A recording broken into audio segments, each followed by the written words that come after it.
This is an announcement. We have live shows coming up this month, every Sunday from the 8th to the 29th, 3 to 5 p.m. at the Bug House Theater in Chicago. On the 8th, we're doing Good Idea and Something Wonderful Right Away with 3 fantastic guests from Devil's Daughter. On the 15th, that's Good Idea and Something Wonderful Right Away again with guests from the show Two Hitmen. On the 22nd is the original Irving Park Road cast recording, a full-length improvised musical, and the 29th, our Good Idea and Something Wonderful Right Away finale spectacular.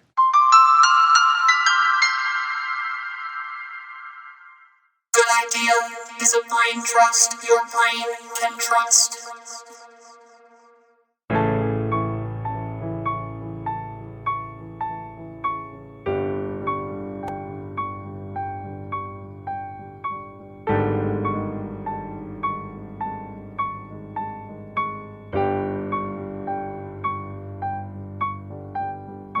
Hello.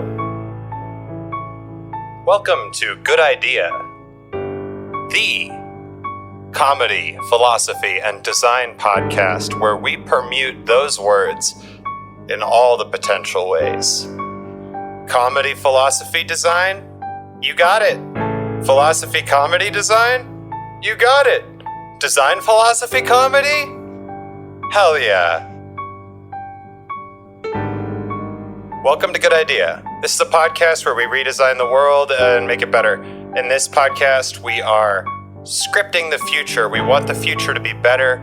We want to make it the perfect future for you, for me, just us. The perfect future for you and for me. And you can be the royal you, however many of you there are. You.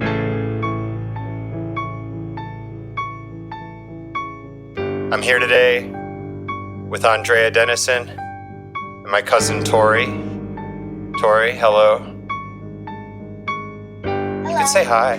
Hi! Yeah! Hello! It's very exciting. Very nice. Tori, you're here to play some piano. Yep. Nice. You want to do some piano right now? Show everybody what you're capable of? Sure. Right out the gate?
Oh, I love that. That was beautiful.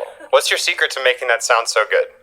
I basically just focus on the keys that play the most light music, and then I just go from there, basically. And what makes the keys, how do you define them playing the most light music? Like oh, there's a car outside. Vroom, vroom.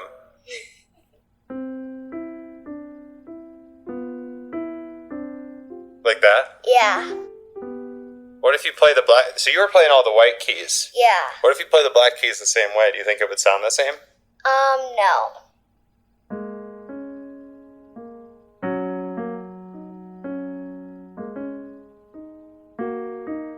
What do you think makes those sound different? I basically just don't know. Yeah, me neither. I know they're different notes, they're at different frequencies, and we hear them in songs at different times, so like we're more likely to hear these black keys at some times than at other times. I know that. Yeah.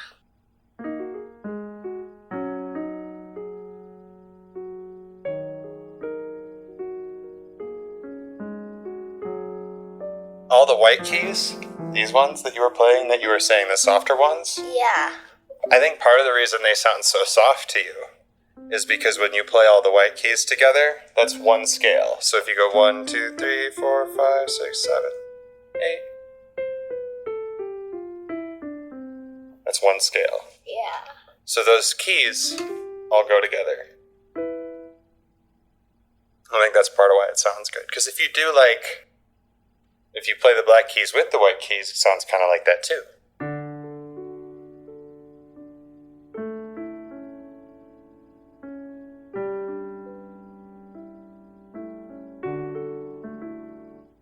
The black keys blend in a little better when you play them in the right key. Yeah. But I like to play in 12 tone a lot, so sometimes just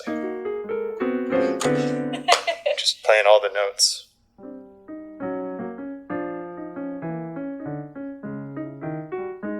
Yeah, we were playing with our elbows earlier. That was fun.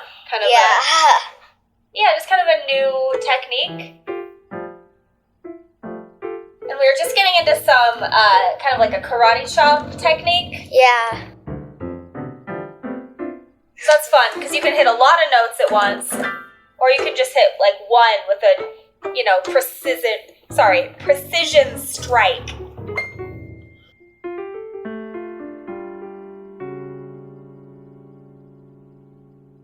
This is a good idea. It's a podcast where we redesign the future and the now. My name is Kinsella. I'm here with Tori and with Andrea Dennison. Andrea is my co-host. Tori is guest co-host today for as long as she's here.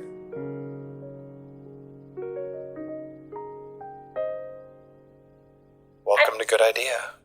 I love this energy of us all sitting around the piano. It feels very, I don't know, like we've gone back in time, in the loveful.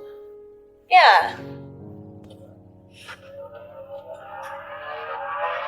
Like people used to just gather around the piano to play and sing before there were podcasts and MP3 players, etc. It feels very nice.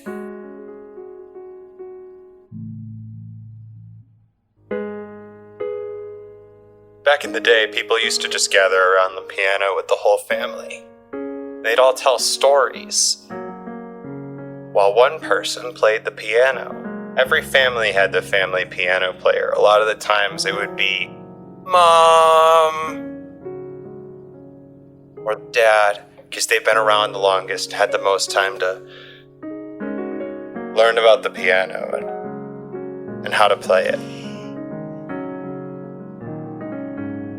And the first stories would always be told by the children. They would tell of the things they did while they were playing that day.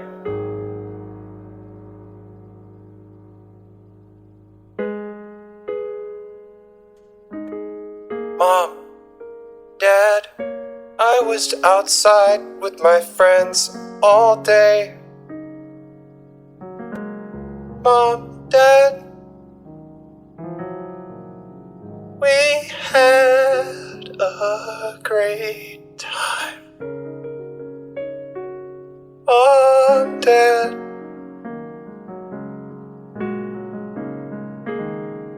the sun was out.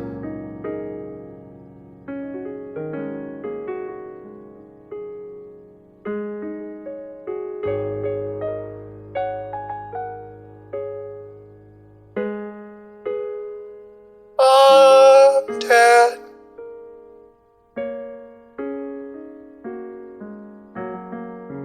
Connor punched my nose until it bled.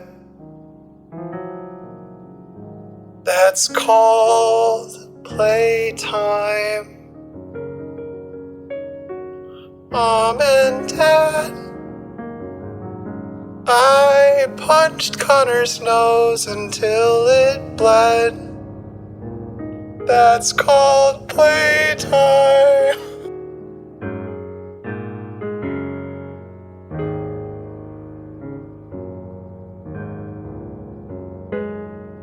Mom and Dad,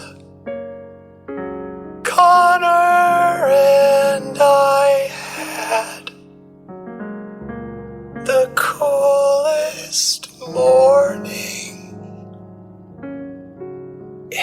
was so cold outside.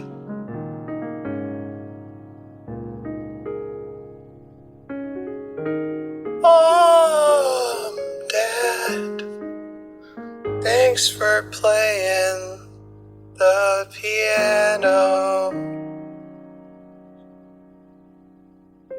And then another kid would tell a story.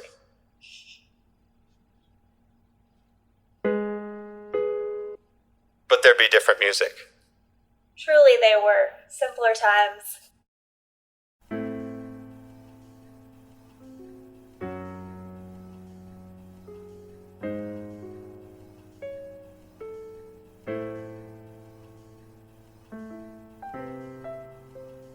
I really like that story, but well, my day was a little bit less violent.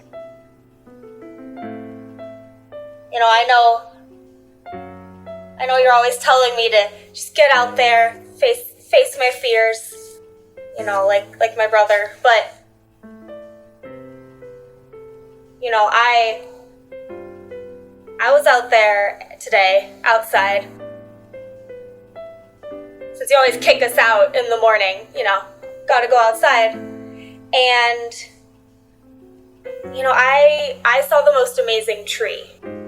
There were so many regular trees, you know, pine trees, fir trees, a couple of oak trees probably. I'm still learning all the types of trees in school, but there was this one tree. It was just standing there in the middle of a clearing. I walked out into this clearing, and the sun came out from behind a cloud, and it just illuminated this tree. The rain stopped in that moment, and I could see the seeds, those little wispy, floaty seeds, scattering on the winds, and it just, you know, it reminded me that even if you think you've seen every type of tree, it's worth going outside. You know, you don't have to play and punch people in the face. You can just look at a tree. There's nothing wrong with that.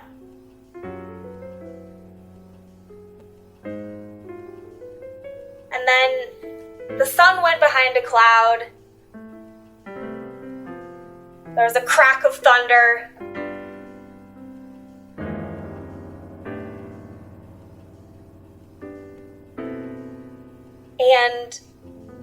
And I blinked and the tree had disappeared. And I don't think it was struck by lightning. I would have noticed that. I've been to nature training. I know how to recognize lightning.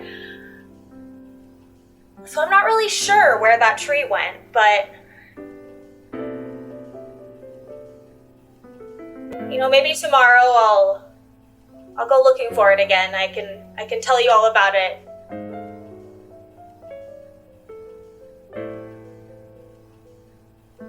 That also reminds me, every dinner back at home, me and my family always eat dinner, and then we all talk around the table and say what we did, just like the piano, just no one's playing any music.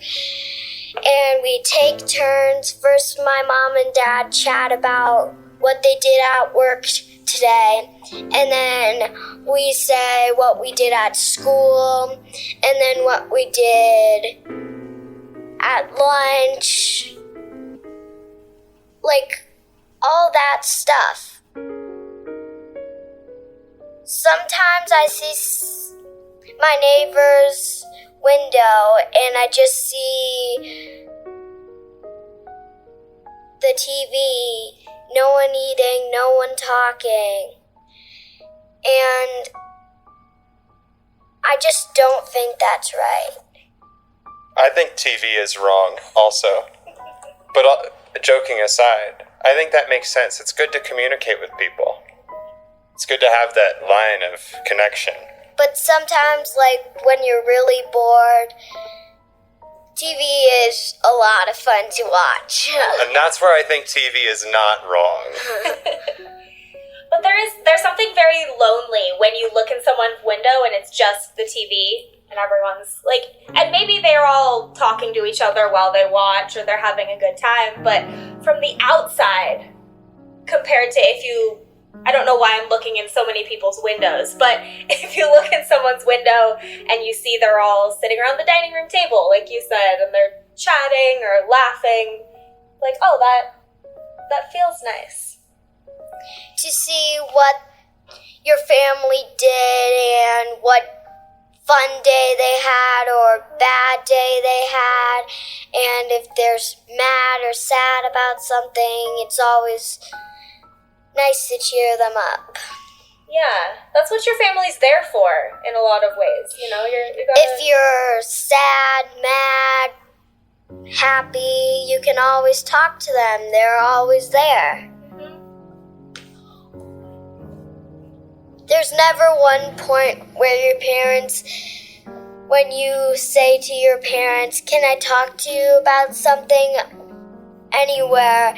And they say, not right now, or never again. Never again can you talk to me, my child. I'm busy. Dad, can I talk to you? Never again, my child. I'm busy. But, like, if you need that day at work. I'm 9 and I work. Yeah. I make you go to work at my factory where we're all very busy. And I don't have time to talk to you. You're just a little kid. You're just a little kid. Exactly. Your sister is right. But normally, parents like mine, yours, probably everybody. People who are very lucky with their people who have parents that are engaged. I know, like, my parents are nice, but probably yours is too. Whenever I can say, can I talk to you, they would always say, sure, what do you need to talk about? Yeah. So it's nice, like, wherever you go, you can just remember that your family's there for you. Mm-hmm. I think that's a big thing I like to do with my friends, you know, like the whole found family. Exactly, the found family thing. Like blood is water. Like my family is they're supportive and always happy to talk. Maybe not as much as I want to talk. I'm the most talkative person in my family probably. But yeah, like whether it's your blood relatives or a family that you've made, whatever, I think, yeah, having those people that you always know, that you can call them anytime or go up to them anytime and they'll talk to you. And maybe some parents don't, like, get what you're saying. They would say, what you talking about? What you talking about? There's no need to argue. Parents just don't know what you're talking about. It's my favorite rap song.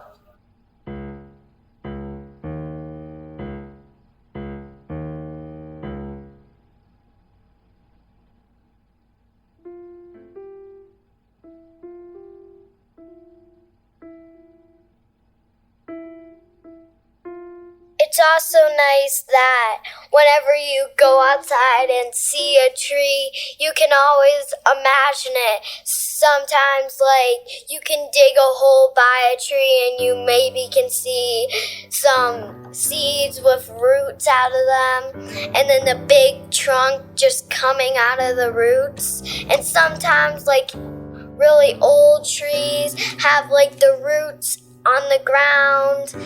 You can see and touch and admire. It's always nice to go outside and look at a tree. Sometimes even you see a tree that, like, you just love it so much. But then you blink and it's gone. But you know it's not struck by lightning. Yep. Where did it go? So I really like that story that you tell. Thank you. Because, like, it can always be true. You saw something, but another person didn't see something, and they say it's probably your imagination, but you just know it was real. You just know it's just so real. You just don't listen to them. You know it's real. I remember when I was walking around back when I lived at the Lake Forest College campus circle by the library. This was when I was like a little kid, probably. I mean, it was a long time when I was a little kid, but like 6 through 12 or 13 or something like that. Our friend from D&D, Curtis, lived there too at one point. I don't know if you're supposed to tell people where people have lived in the past. I don't know, whatever. And there was a big ravine behind the houses in that circle, the sort of a cul-de-sac of houses surrounded by a ravine. And in the ravine there was this old set of concrete, essentially pillars that used to hold up a bridge, but they looked like almost like giant gravestones going through the ravine from one side to the other because the bridge had been knocked over. And it always felt like I could not find the bridge. I would get lost, like I'd look for it and it would be behind it. It felt like it was behind a different house every time. And that felt very real and still feels very real to me. Sometimes I just am driving in my car. My parents are driving me to whatever. And then I see the sun and it just looks like it's following me. And I'm just like, back off. Back off, man. Yeah, when I was little, my dad and I would race the moon when he'd drive me home at night. It was always, we'd try and beat it home.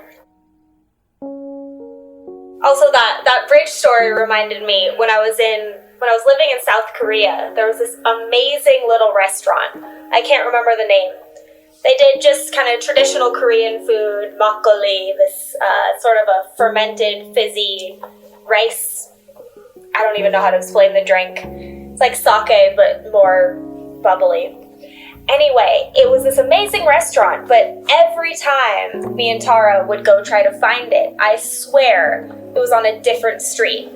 Like one night we spent possibly an hour and a half just wandering around the same 5-block radius trying to find this restaurant.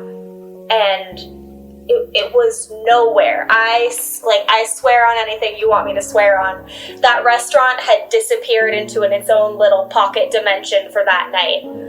And because the next day, a few days later, we went back, and it was right there on the corner, like so obvious, easy to see. No way we could have missed it.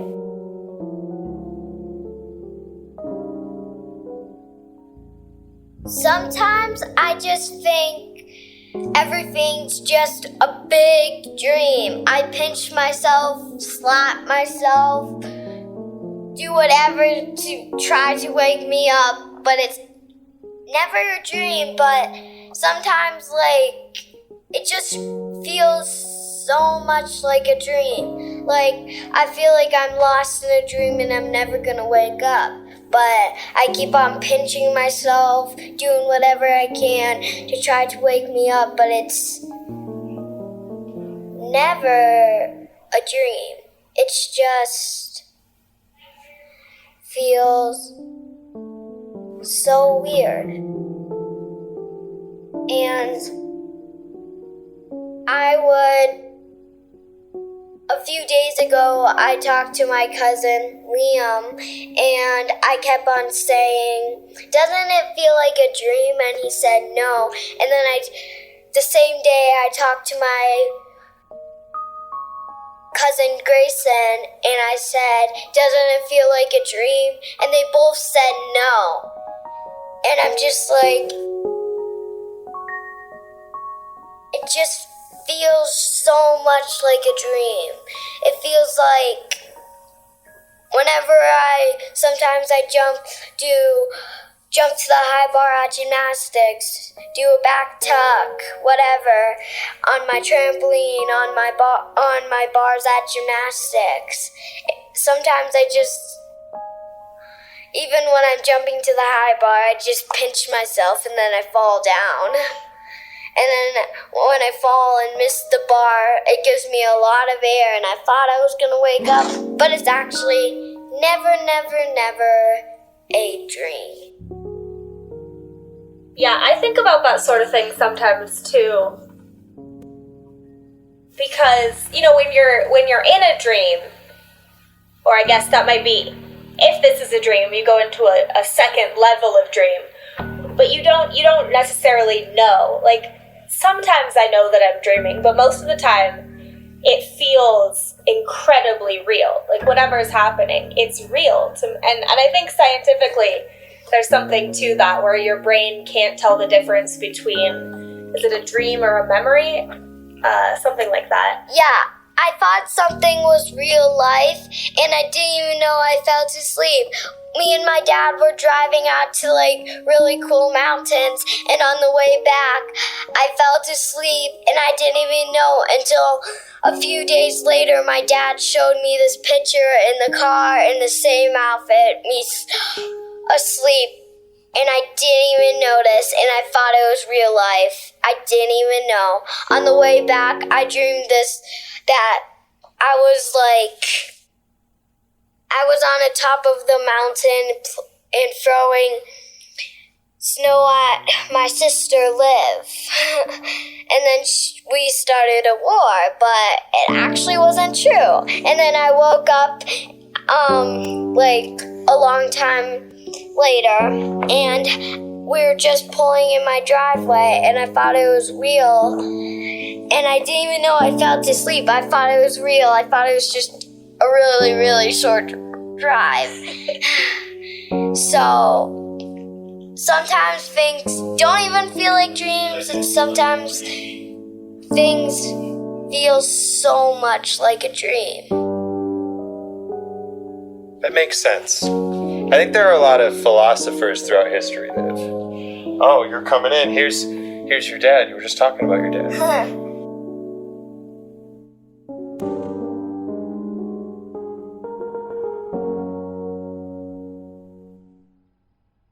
Dragon Ball Z, One Piece, Naruto, all things that we love, all manga that were originally published in the legendary magazine Weekly Shonen Jump. But not every series can run for 300 chapters and have a hit anime. This is David. This is Jordan. We're the hosts of Shonen Flop. Each episode we look at manga that ran in Jump that didn't quite make it. We discuss what it did wrong, what it did right, how the series could have turned itself around, and ultimately, was it a flop or not? We're on all your favorite podcast apps, and you can find us at shonenflop.com. Keep on flopping, floppers.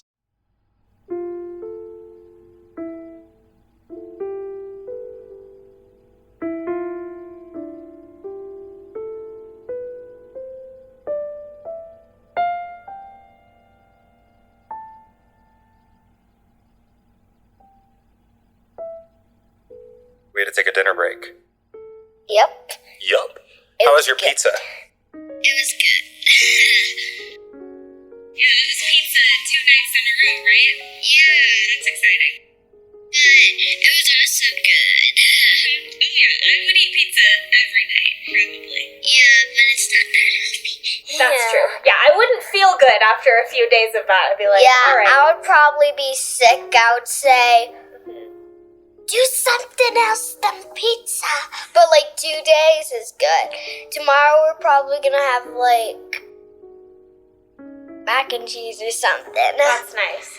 I feel like there's a lot of foods that, it's the same basic ingredients as pizza, but it's different enough, It's like pizza, it's what, cheese and bread, macaroni and cheese, that's cheese and pasta.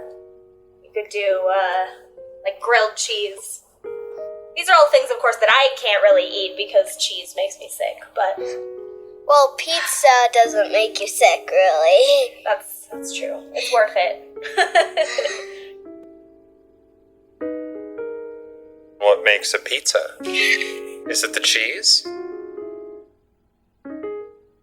I mean, I think traditionally pizza did not have cheese on it. Like, the earliest pizza, it was more of like a flatbread, I think, with tomatoes and maybe basil. Eventually mozzarella was added.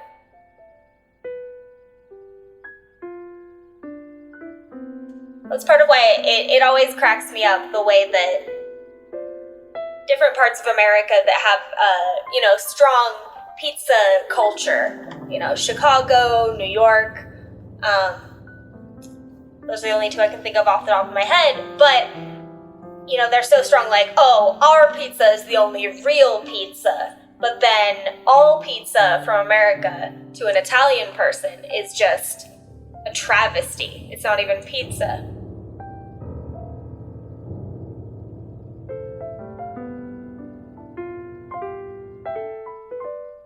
It's a dream of a pizza. Just like having dreams, there's a huge pizza in your head, just waiting to be dreamed about. It's like a pie in the sky, but it's a huge pizza in your head. It almost feels like, it does feel that way sometimes, that dreams are just, they're waiting there for you. Like you said, there's a pizza waiting in your head to be dreamed about. Yeah. I think, like, every pizza I have is normally pepperoni, sausage, or cheese. Like, vegetables on pizza, no thanks.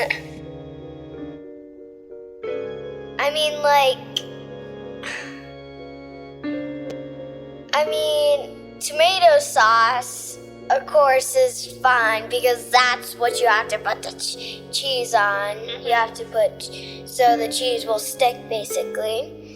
And then, basically, the crust, I'm not really fans of crust, but, like, normally deep dish pizza is my favorite. Yeah. Thin crust, like, whenever we order pizza at my house, I would always say, did we order deep dish? And it's always, nope, it's thin crust. And I'm just like, and then a few weeks later, we order pizza again, or like a month later, we order pizza. And I said, did we order deep dish? Nope. Thin crust. And I'm just like, why? Just why? Are you the only person in your family who likes deep dish? Well, I'm like, love deep dish, and like, my other people, like, my family, they're okay with deep dish, but they just don't like it. Like, they're not as, like, they don't always ask or order deep dish. They always say thin crust. Normally we get thin crust, but sometimes, like, I ask what we're having for dinner in like 3 days, and they say pizza, and I say, can we order deep dish then? And then they order deep dish 3 days later. So, yeah, but that's not as often as you think. Yeah. Yeah, that's not as often as you'd want it to be. So you prefer the deep dish, but your family only gets you to thin crust. But then you say your family's so good. You're like, my parents are awesome. They always listen to me, but they don't ever get you the deep dish pizza. Like, what? What? Yeah, I'm like thankful that they buy me pizza, but I'm always like, where's the deep dish? Like that.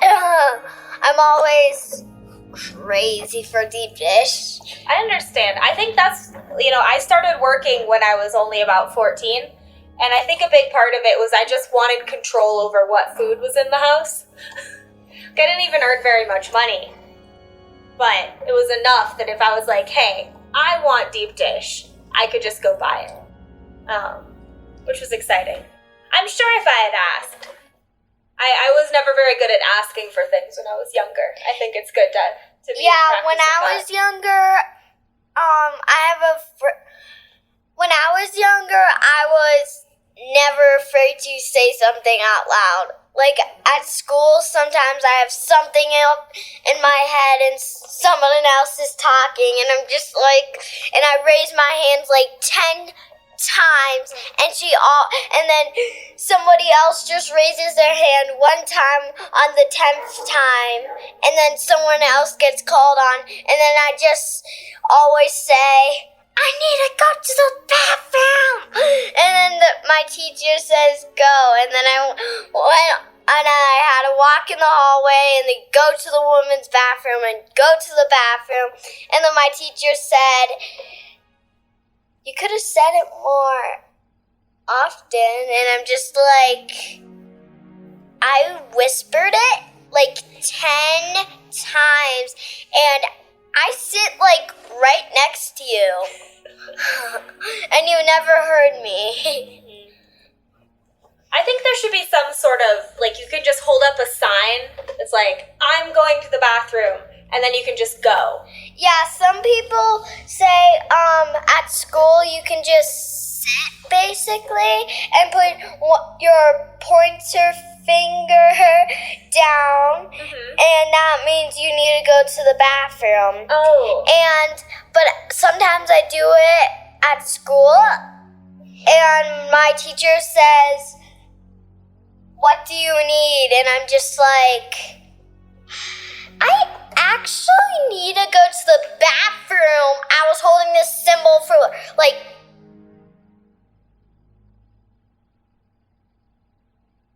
so I was holding the symbol, and I was just like, I've been holding this symbol for literally a long time. For 1 hour, and then it was lunchtime at school, and then after lunch, during science, and then math, I was holding it up, and I had to hold it like that long, and I'm just like, what's wrong with you teachers? Yeah, teachers never call on you when you need them to call on you. Yeah, like, it's really frustrating. When you don't know something, sometimes you just have to raise your hand because you had to. Sometimes you don't raise your hand, but in the classroom, sometimes I don't raise my hand, and she just calls on me, and I'm just like, why can't you do that when I'm raising my hand? I struggled with that a lot when I was younger, and eventually I figured out I think it's because I raised my hand too much. Yeah, I normally get called on a lot because, like, there's a bunch of people in my classroom that, well, they're, like, kind of nervous to say what they feel. I mean, like, there's some people that they're not afraid to, like, say anything about a person, but, like, I'm not that, like, talkable. Sometimes I just see a stranger when I'm walking to Target with my dad to go get groceries, and my mom and my sister, and then I just say hi, and then a person just looks at me, and I'm just like, was I not supposed to say hi?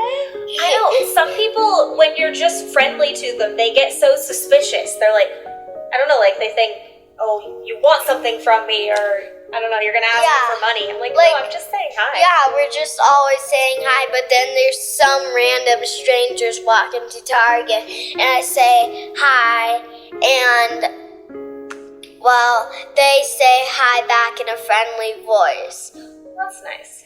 Yeah, but some people just, like, are suspicious of me, and I'm just like, I mean, like, kids are usually pretty suspicious.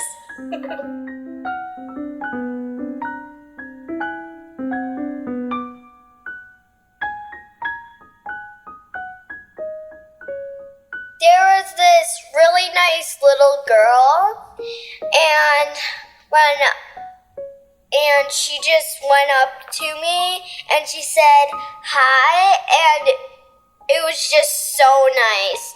So nice. And she said I had the same backpack because I was wearing a backpack. And I said, do you like butterflies? Because I was wearing a butterfly backpack. And she said yes. And that was just so nice. Like, I don't... reaching out and creating that connection with you? Yeah, like, that positive moment? Normally little girls don't come up to me and be really nice, but that was like the best, very nice. I found that was like so nice of her. It's nice to be talked to. Yeah. Normally, so sometimes at the dinner table, I would just eat without saying anything, but then I would always say, can I have dessert? And then some nights he would say no, and I'm just like, I didn't have dessert yesterday. And then he said, did you have dessert the day after yesterday? And I said, yeah. And he said, you can't have dessert. And my parents would always say that. And then sometimes my sister asks for dessert because she's normally a fast eater and I'm basically one of those slow eaters. Me too.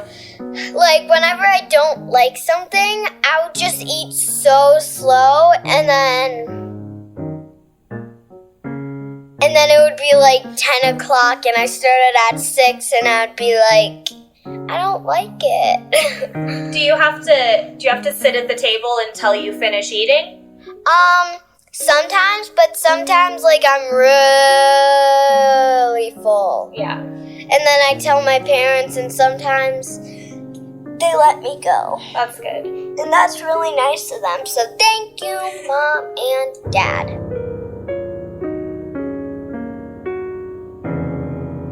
Yeah, I never got as much dessert as I wanted as a kid, but I did have a lot of, like, really good food. Yeah, but,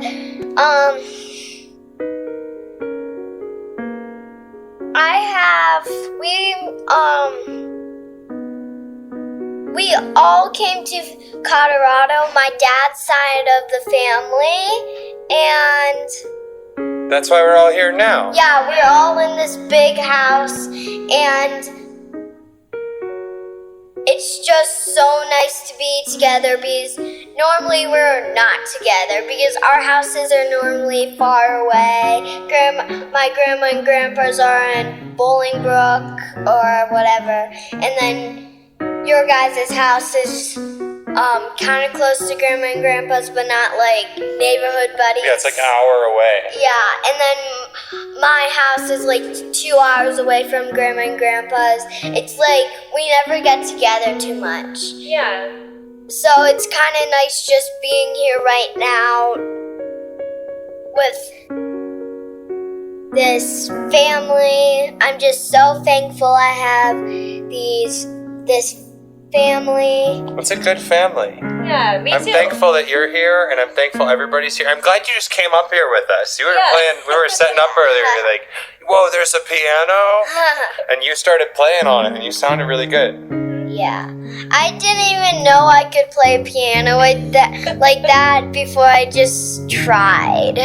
You did that today. That was really impressive. Yeah. I think that's really the way to do things. That's something I'm trying to get that energy back. Like if somebody says you can't do something or you can do something and you end up not doing something they say you can do, that's okay. That's how you normally always want to try again. I mean, I was in this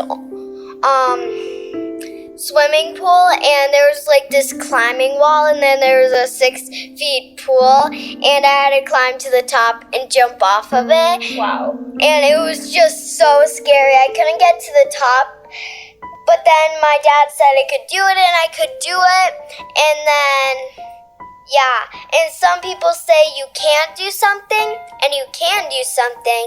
And you can do what they can't do. They say you can't do. But sometimes they say you can't do this.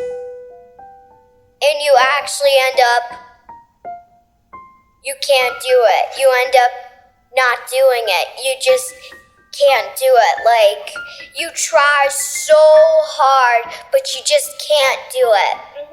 That's the part of life. That's actually a good lesson because I learned in school, if you mess up on something, you have to try again. It's called a growth mindset. And Good Idea is all about the growth mindset. Yeah. We always want to talk about how we can all grow together. Yeah. Also, so we had to build this house out of my whole class. We got our own supplies, but it was the same supplies all of us had. Yeah. And we had to make a house. And then there's this fan and with a big bad wolf's face on it. And then there's 3 little pigs living in it, like fake paper pigs. And then and then she would turn on the fan and see if they would blow away.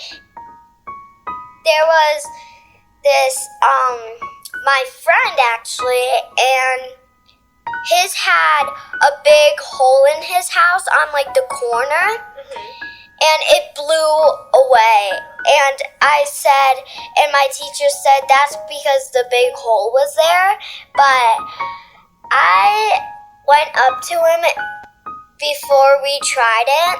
And he wasn't here for a few days. I don't know why at school. So he missed building some. So I took the pieces of my house a little apart to help him with his house. And so I probably could have made a better house, but there's nothing's better than having friendship. I think the house you made 2 houses instead of 1 better house, and you gave more people places to live, metaphorically. Yeah. You gave your friend a place to live in the art space of making those houses. And I'm sure he felt really good to have that support from you. Oh, he was gone for a while for whatever reason. And that can feel like I would sometimes miss school when I was younger. I'd get sick or something and I'd feel so behind. I wouldn't know what was going on. So if I had someone like you to come support me, I think that would have really meant a lot to me. Yeah, sometimes I wasn't sick, but I went to trick-or-treating with my sister and her friend. I think had like signs of corona. No, she had corona. And we knew she was sick, but we went trick-or-treating with her anyway. And then we had to stay home from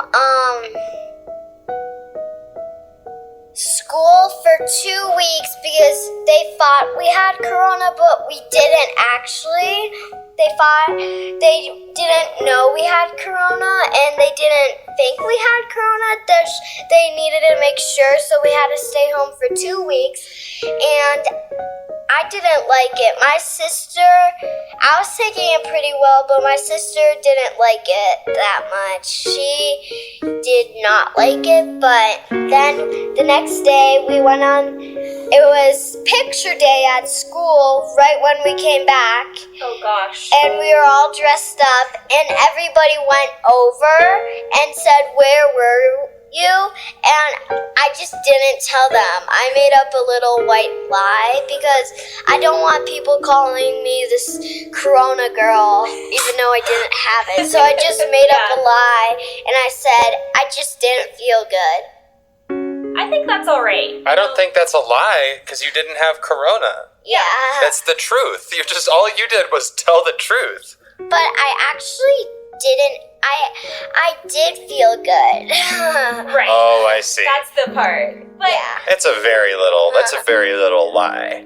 Yeah, but it wasn't harming anything. Yeah, so it's okay. Yeah, my teacher knew I was telling a little white lie because we went on Zoom together to like talk about if I was okay with all the work, and she kept on saying, if you can't do the work, I understand, because she thinks I'm gonna puke, but I was not gonna puke. So She sounds like a nice teacher, though. I've definitely had teachers that say like, I don't care if you're sick. When my teacher loves Twix, and She's a Twix streamer. Yeah. So before Halloween, everybody said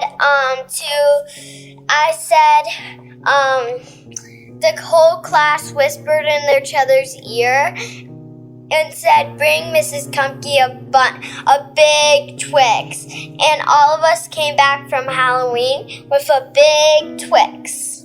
And she was so happy. And when we were doing the Zoom meeting, because everybody was back from trick-or-treating after Halloween, and she was eating Twix, and there was so much, and I actually got 3 big ones, so that was kind of nice because I got to have 2 big ones, and I shared them with my sister, and then I gave my teacher 1.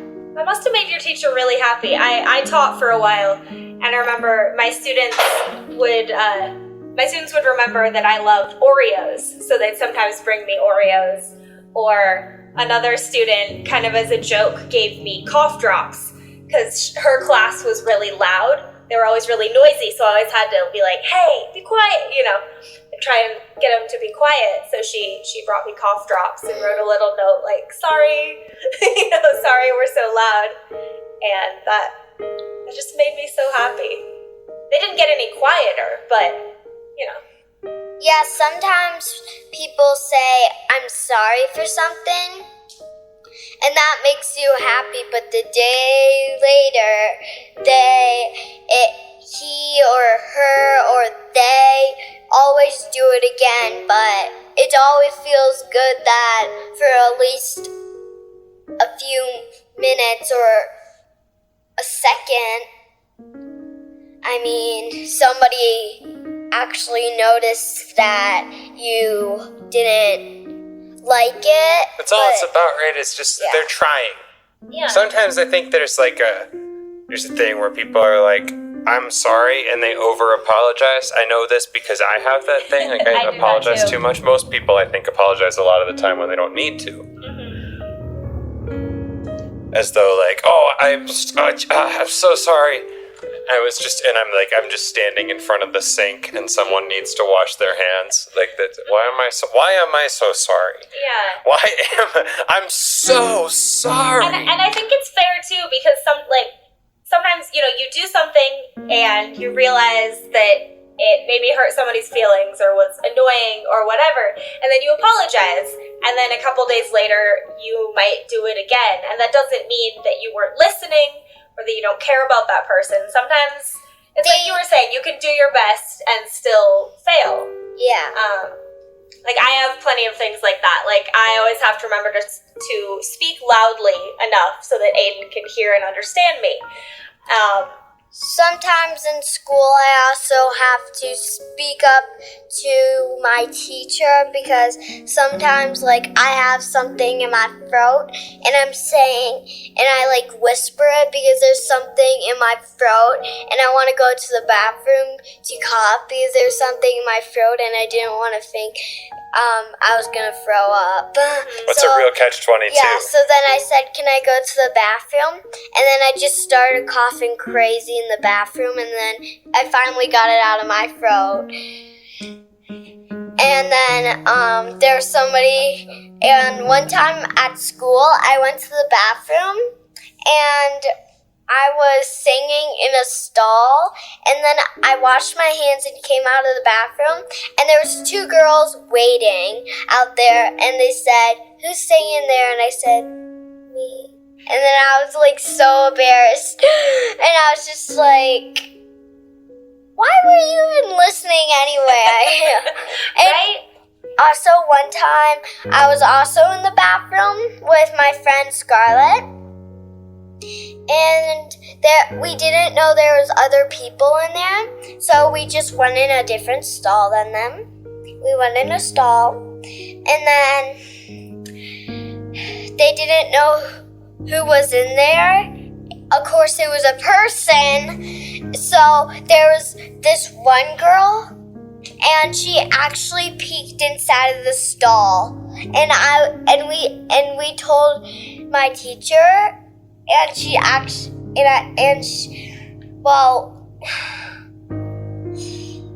she said, "Didn't you see the lights that were on?" And we said, "No, we didn't think they were on. They didn't turn them on." And she kind of cared, but I didn't really feel like she cared. So there's probably something like all the stuff we talked about, a lot of stuff that happened to you because we talked. I talked a lot. We talked some. I think the thing with coughing happens to me a lot. Yeah. I would say that's Can I ask you some questions before you get going? Oh yeah, sure. So you were talking about everything feeling like a dream. I thought that was really interesting, especially in context of the way that you are clearly very focused on communicating with others and finding connection and helping in the real physical world. You have a strong desire to connect with people in the space that you're in, and you feel like everything feels like a dream. And I think that makes some sense. It seems like it's a little confusing together, and there's probably some areas where, like, because everything feels like a dream, maybe sometimes you want to focus more on yourself than on other people. But that's not a bad thing. Do you think that ever happens sometimes? Like, because it feels like a dream, you feel like you can be a little less responsible? Yeah, but then I get, yelled at, and I said and I thought it was my wish mom. It was my dream mom. My real mom. It was actually my real mom. Uh-oh. And I said, I'm in a dream. Shh. And then I pinched myself and said, "Look, I'm in a dream." And then it was actually in real life, and I'm just like, oops. Sometimes, I basically never. Sometimes I do something bad and I think it's actually a dream, but it's never a dream. So, yeah, but I've had the opposite happen where I'll have a dream that either I said something terrible or I crashed my car, or I didn't turn in my homework on time, and I just feel awful, and then I wake up and I'm like, oh wait, I didn't actually do that. I have another chance. Oh yeah, That feels really good. I was in a dream too one time, and I thought I was actually in gymnastics like I am, but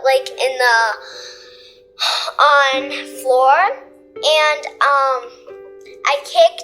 I accidentally kicked my coach's head and broke my foot, and then I got kicked off my gymnastics team, but then I woke up a few minutes later, and then I just phew, it's just a dream. And then I looked in the mirror and I'm just like, nothing's broken. And then I'm just like, yay! And that was the first time I was so happy that was actually a dream. I've had the opposite too, where you have something amazing happens in your dream. You know, you win the lottery, or You get the new Pokemon game and find out you can actually go inside the video game and then wake up and find out that's not real. That's happened to me numerous times in dreams.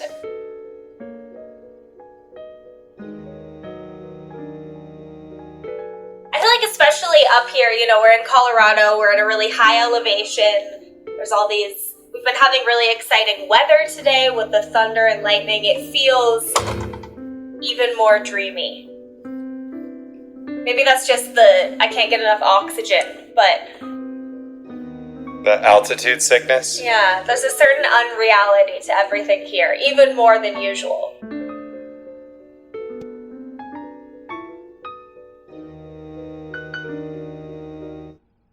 What's going on?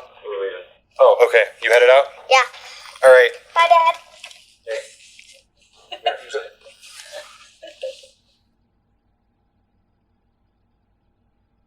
That's a bummer. You can't have ice cream? I'm gonna have ice cream I won't tell anybody. anyway. It's a secret. It's not fair. It isn't fair. I agree. All right.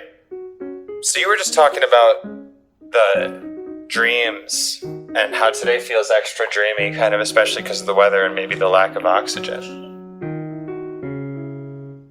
Tori, how do you know when you're in a dream? Or do you not find out until you wake up? Because you seem to think everything feels kind of like a dream. You pinch yourself, you say, but then you find out it's not a dream. Yeah, normally, sometimes I wake up and sometimes I just know it's a dream. And, like, how I know it's a dream, because, like, one time I had a dream that I was on a Ferris wheel with cotton candy, and then it all grew dark, and then there was lightning, and my cotton candy exploded, and then when my cotton candy exploded, I knew that was a dream.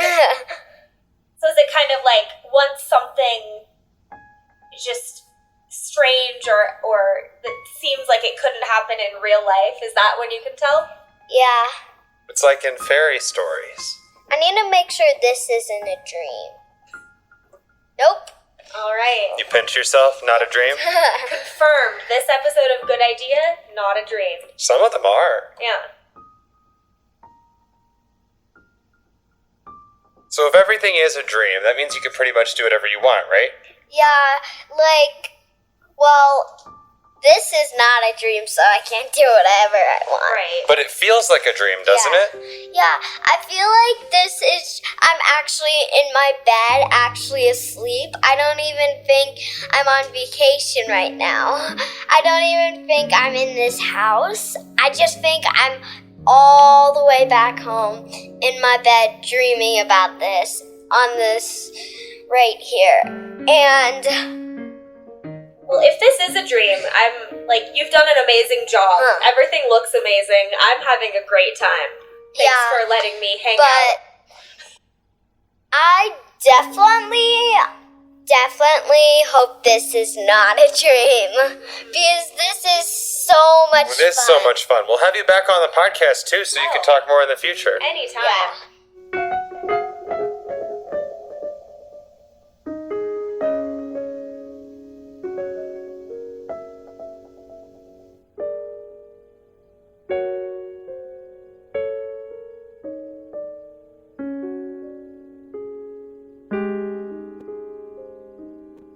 Bye. Bye, Tori. Thank you so much for hanging out. Thank you for playing piano. Do you want to play us out a little bit? Sure.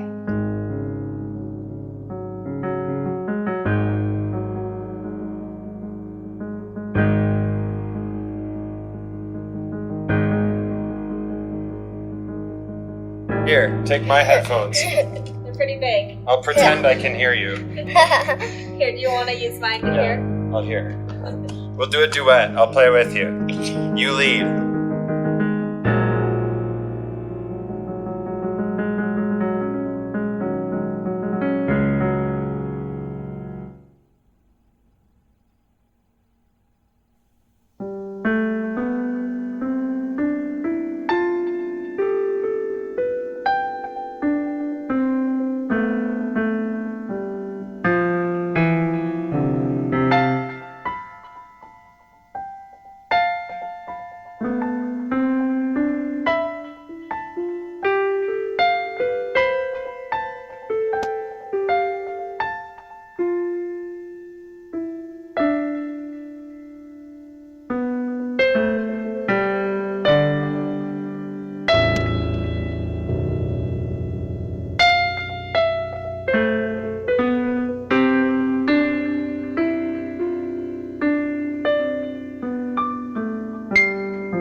Thank you so much, Tori. That was such a great time. We'll see you around.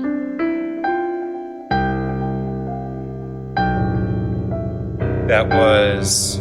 Hold on, let me get my microphone back to myself so I'm audible now. That was Tori, Kinsella, and me and Andrea.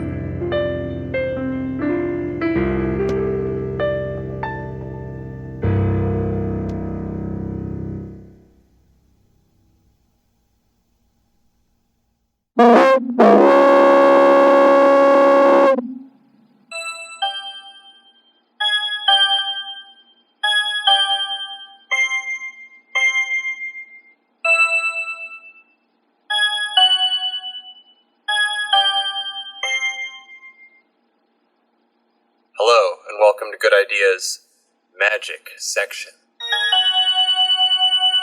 That's magic with a K, to distinguish the science of the Magi from all of its counterfeits. In Good Ideas Magic section, we draw a tarot card, and we discuss our astrology. That's your astrology, you listening right now, however many of you there are on the receiving end of this audio graphic communication. We're recording this in the car at the gas station parking lot. Bucky's gas station franchises parking lot, gas station branch. And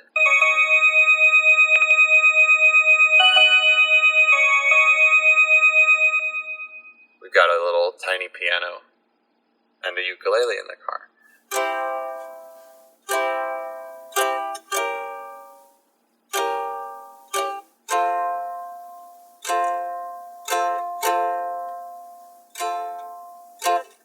Our card is the Chariot. The Chariot takes you places. The art for the Chariot is two Sphinx pulling the Chariot with a Disney Prince-esque figure, not a Disney Princess figure, but a Disney Prince-esque figure riding in this Chariot. The Chariot appears to be made from stone and has canopy bed-like things on top of it. The reason I say the Chariot appears to be made from stone is because it matches the stone castles in the background in color. Maybe that's just how the art was done. So our card being the Chariot means we're going places. Wherever we are now, we're able to go anywhere we want because we have the ability to move. We have the assistance of the things pulling the Chariot, which can represent the factors of the universe that are immutable or unchangeable. Those might mean the same thing, I'm not sure. So these unchangeable factors of the universe that are assisting us along the way, or propelling us along the way, whether we like it or not. And a chariot master, a charioteer, someone who knows how to control the forces that are pulling the chariot, that are forces of nature, the two sphinx that represent the mythical world and the animal world, and the crossover between that and the human world. And so the master of the chariot can go wherever they would like, as long as they are willing to accept that they have to be pulled along by forces that are not simply themselves. It's a very Taoist idea. The go with the flow of the universe, I think, is represented by the chariot card to get the best use of the ideas of the chariot card. When you draw the chariot, you want to remember to go with the flow and look for where you're headed and where the universe is providing you doors and sphinx to pull your chariot along. And take the time to nurture those sphinx and open those doors so that you can go wherever you need to go.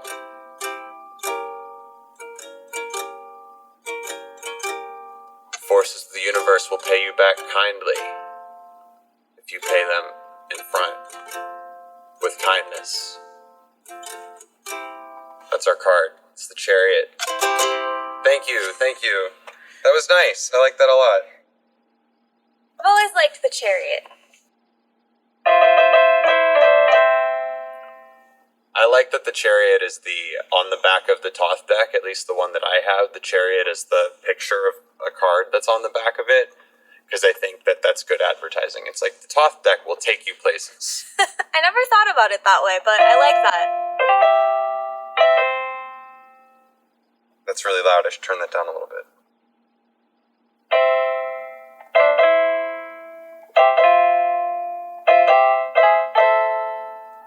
Cool.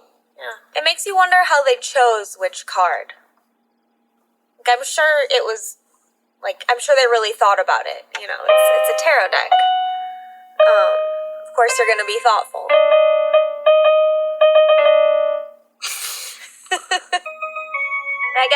I guess my real question is, how did they decide that that's the message they wanted to send? There's plenty of messages. You know, you could put the Wheel of Fortune, this tarot deck will change your destiny.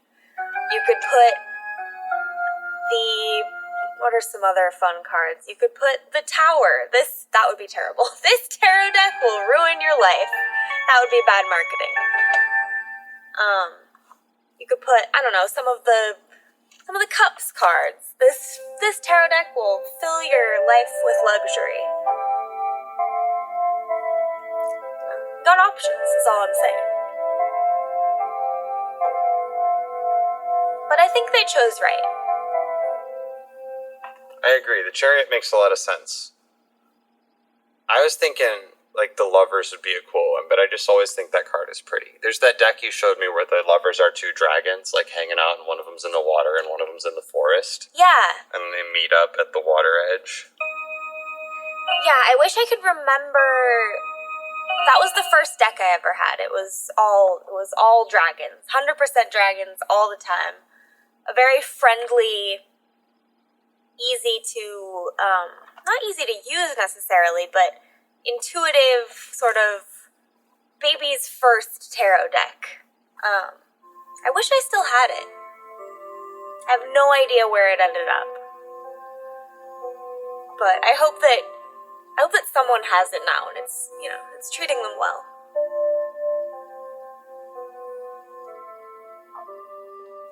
You are very into your tarot decks being alive and having a feeling to them and treating them well. Yeah, I mean, maybe it's because I've had the same tarot deck for, almost 16 years now. So it is a relationship. It's, other than my parents, it's possibly the longest relationship I've ever been in. It's been to every house I've lived in, every country I've lived in. It's been with me through every romantic relationship I've been in. Yeah, I think I got it around the same time I had my first boyfriend, so.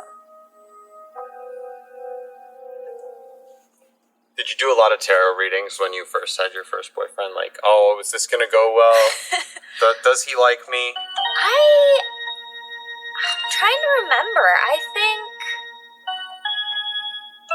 I'm sure I must have, because it was very fraught. It was the sort of, we dated 3 different times across about a 5 or 7 year time period. So I'm sure I was asking all sorts of things to my tarot deck, and knowing my Toth deck especially, it probably just kept telling me to relax, or maybe it was trying to give me warnings, because that relationship didn't end up going too well. But with anything like tarot or astrology, it's really just a framework for you to understand your life. And so whatever, I think it doesn't necessarily, at least the way I see it, it doesn't necessarily tell you anything that you didn't already know. It just allows you to realize what you were thinking or what you already knew. It helps you to make those connections. I think you can make them on your own just by thinking. But Apple.